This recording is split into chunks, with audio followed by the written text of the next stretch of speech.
జాతీయ ఉత్తమ ఉపాధ్యాయ అవార్డుకు భీమిలిలోని పండిత్ నెహ్రూ ఉన్నత పాఠశాల హెచ్ఎం తిరుమల శ్రీదేవి ఎంపికయ్యారు. రేపు టీచర్స్ డే సందర్భంగా న్యూఢిల్లీలో రాష్ట్రపతి చేతుల మీదుగా ఈ అవార్డు అందుకోనున్నారు. అటు పాఠశాలలో తోటి ఉపాధ్యాయులు ఆమెకి శుభాకాంక్షలు తెలిపారు. విద్యార్థులు ఘనంగా పూలవర్షం కురిపిస్తూ స్వాగతం పలికారు.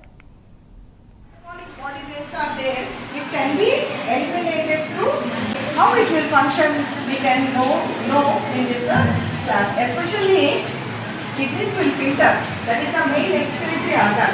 There are other organs are there, but kidney is the major organ which will excrete uric acid.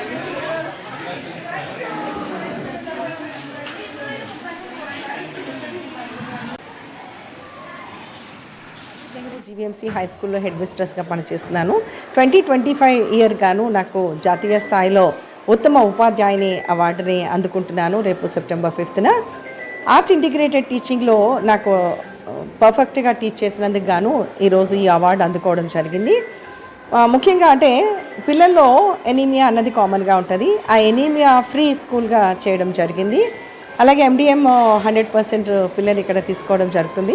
Enrolment పెరగడంతో పాటు అంటే స్కూల్ డ్రాప్అవుట్స్ రేట్ కూడా తగ్గిపోయింది. పేరెంట్స్ కోఆపరేషన్ కానీ, టీచర్స్ కోఆపరేషన్ కానీ, లేదా officials cooperation, education department officials cooperation కానీ ఉండడం వల్ల మేము ఎంతో ముందుకి వెళ్ళడం జరుగుతుంది. పిల్లల్లో సైంటిఫిక్ యాటిట్యూడ్ని డెవలప్ చేయడానికి గాను సైంటిఫిక్ ప్రాజెక్ట్స్ అన్నీ నేషనల్ లెవెల్లో మేము పార్టిసిపేట్ చేయడం జరిగింది. అండ్ ఓవరాల్ డెవలప్మెంట్లో చూసుకున్నట్లయితే స్పోర్ట్స్లో కానీ మిగతా అన్నింటిలో కూడా వాళ్ళు అన్ని విషయాల్లో అన్ని రంగాల్లో వాళ్ళు పార్టిసిపేట్ చేస్తున్నందుకు గాను ఈరోజు జాతీయ స్థాయి ఆర్ట్ ఇంటిగ్రేటెడ్ అంశంలో భాగంగా జాతీయ స్థాయిలో ఉత్తమ ఉపాధ్యాయ అవార్డుకు ఎంపిక ప్రక్రియ జరిగింది. ఉపాధ్యాయ వృత్తిలో అనుభవం, బోధించే విధానం అంశాలని పరిగణలోకి తీసుకున్న విద్యాశాఖ నిపుణుల బృందం నేషనల్ బెస్ట్ టీచర్ అవార్డుకు ఆమెను ఎంపిక చేశారు. DEO, state of school education commissioner, జాతీయ స్థాయిలో కేంద్ర విద్యాశాఖ అధికారులతో కూడిన బృందం ఈ అవార్డు ఎంపిక చేశారని శ్రీదేవి తెలిపారు.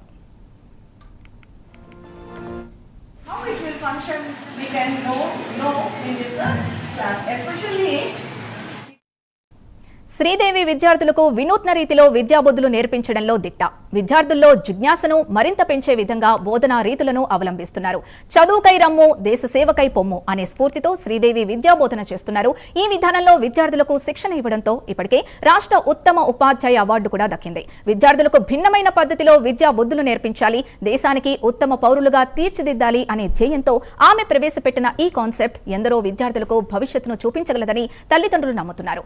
ఈ కాన్సెప్ట్ వల్ల విద్యార్థుల అడ్మిషన్స్ పెరగడంతో పాటు చదువు పట్ల ఆసక్తి పెరుగుతుంది అంటున్నారు. ప్రాక్టికల్ నాలెడ్జ్ బేస్డ్ లెర్నింగ్ కు ఈ విధానం బాటగా నిలుస్తుందని ఉపాధ్యాయులు భావిస్తున్నారు.